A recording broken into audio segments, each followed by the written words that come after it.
Good morning India. दोस्तों नमस्कार।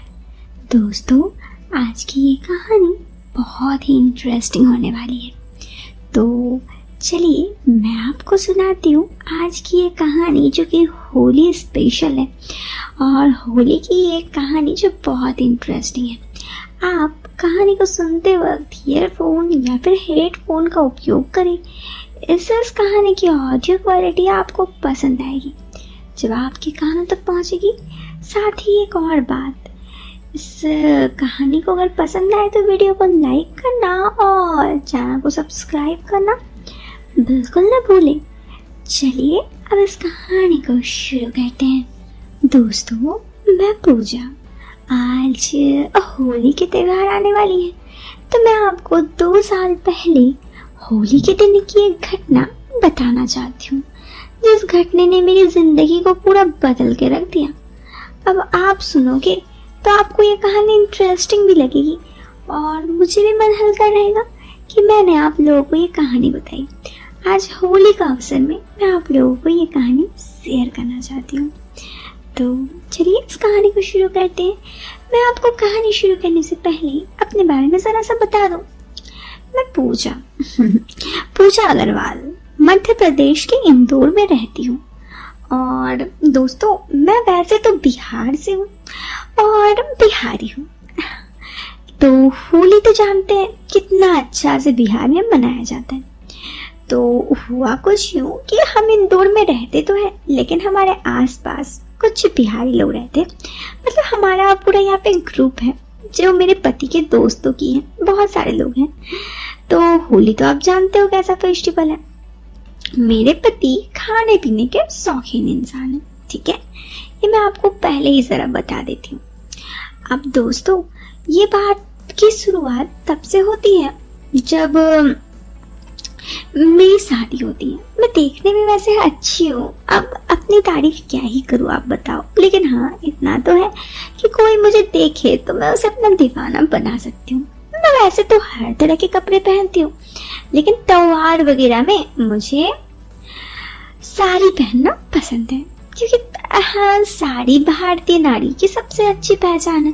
और कहते हैं ना कि एक लड़की साड़ी में जितनी खूबसूरत लगती है वो किसी और ड्रेस में नहीं रहती। तो मुझे साड़ी पहनना बहुत अच्छा लगता है। तो ये होली की बात है। अब हमारे घर में होली इस बार सेलिब्रेट हो रहा था। ये वही कोरोना से पहले वाला साल है। 2020 में तो कोरोना में कट गया, लेकिन उससे पहले साल की ये घटना है। अब हुआ कुछ यूं कि सबने कहा कि एक काम करते हैं, मतलब मेरे घर आते हैं होली मनाने के लिए। मेरे पति के कुछ दोस्त थे, सब यहाँ आने की बात करने लगे। मेरे पति ने कहा ठीक है।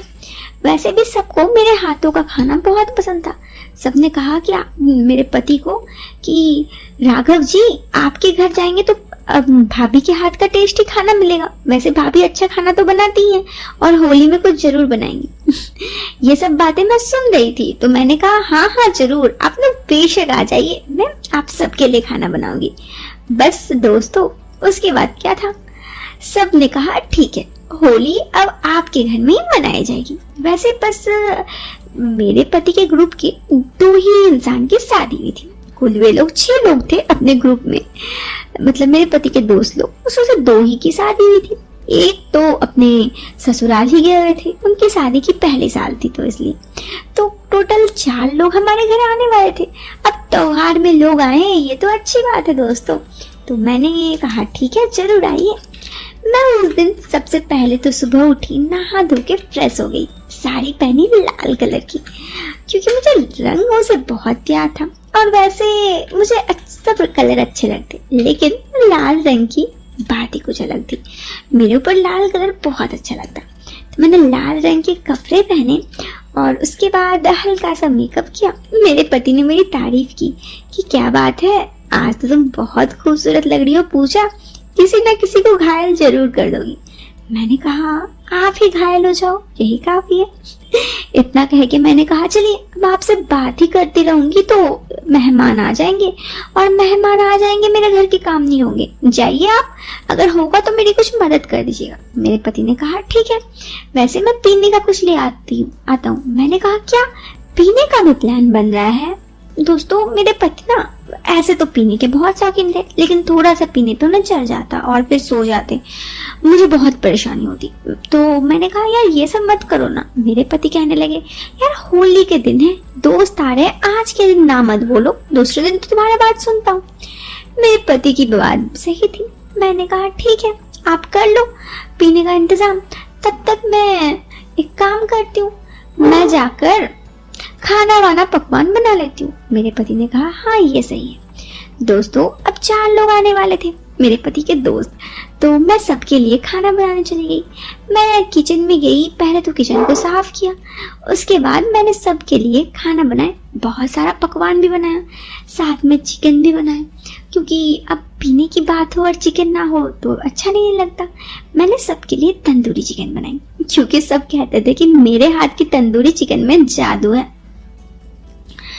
और दोस्तों फिर उसके बाद क्या, ऐसे ही कुछ देर बनाने खाना वाना बन गया और तब तक मैं लगभग मुझे लगता है 11:30 बज रहा होगा।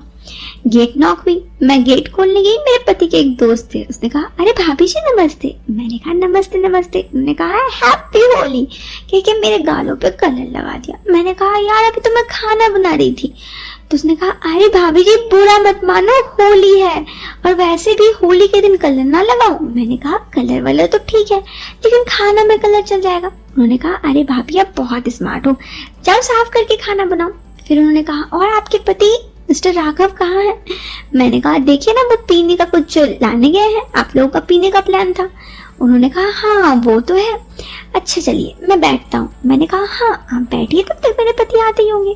उन्होंने मेरे पति को कॉल किया और मेरे पति ने कहा कि मैं अभी आ रहा हूँ 10 मिनट में। तब तक मैंने कहा ठीक है आप बैठो, मैं तब तक आपके लिए कुछ पीने का लेकर आती हूँ। फिर मैं उनके लिए कोल्ड ड्रिंक्स लेके आई। दोस्तों होली तक तो गर्मी आ ही जाती है, जैसे आप मौसम देख लो, उस टाइम पे भी बहुत गर्मी था। तो मैं उनके लिए कोल्ड ड्रिंक्स लेके आई। तो उन्होंने कहा अरे भाभी मेरे लिए क्यों, अपने लिए भी लेके आओ। तो उन्होंने कहा ठीक है मैं अपने लिए भी लेकर आती हूँ। फिर मैंने अपने लिए भी कोल्ड ड्रिंक्स ले आई और हम दोनों पीते हुए, मतलब कोल्ड ड्रिंक्स पीते हुए एक दूसरे से बात करने लगे। फिर मैंने कहा पता है आपको इन्होंने आज पीने का प्रोग्राम बनाया है? उन्होंने कहा हाँ पता है, लेकिन आपके पति तो थोड़ा पीने के बाद बेहोश हो जाते हैं। मैंने कहा हाँ यार अब इन्हें कौन समझाए, मैं बोलूंगी तो नाराज हो जाएंगे, इसलिए मैंने उन्हें कुछ नहीं कहा। खैर यही सब थोड़ी बहुत बातचीत करने के बाद मैंने उनसे कहा एक काम कीजिए आप दोनों बैठिए। आप, उन्होंने कहा दोनों? मैंने कहा हाँ मेरे पति तो आते ही होंगे, तब तक आप बैठिए। उन्होंने कहा अरे मैं तो दोनों का मतलब कुछ और समझा। मैंने कहा क्या समझा? उन्होंने कहा चलिए छोड़िए कुछ नहीं। उसके बाद दोस्तों फिर क्या, उन्होंने